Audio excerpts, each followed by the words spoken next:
సింధు నాగరికతను వివిధ పేర్లతో పిలుస్తారు. ఆ పేర్లు ఏంటి, ఆ పేర్లతో ఎందుకు పిలుస్తారనేది ఈ రోజు తెలుసుకుందాం. సింధు నాగరికతను హరప్పా నాగరికత అని కూడా అంటారు. ఎందుకంటే 1921 లో సింధు నాగరికతను హరప్పా దగ్గర కనుక్కున్నారు కాబట్టి సింధు నాగరికతను హరప్పా నాగరికత అని కూడా అంటారు. నెక్స్ట్ వన్, సింధు నాగరికతను కాంస్యయుగ నాగరికత అని కూడా అంటారు.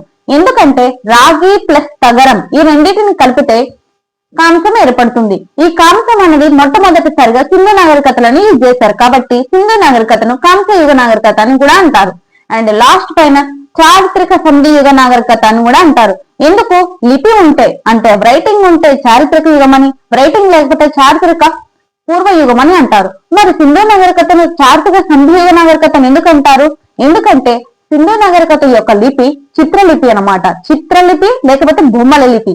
మరి ఈ చిత్రలిపి లేకపోతే బొమ్మల లిపి అనేది ఎవరికి అర్థం కాదు కదా, అంటే ఈ బొమ్మ ఎవరిది, ఈ చిత్రం ఎవరిది అనేది ఎవరికి అర్థం కాదు కాబట్టి దీనిని చారిత్రక సంధియుగ నాగరికత అని అంటారు. ఇలాంటి ఇన్ఫర్మేటివ్ వీడియోస్ కోసం నా ఛానల్ లైక్ చేయండి, షేర్ చేయండి, సబ్స్క్రైబ్ చేసుకోండి.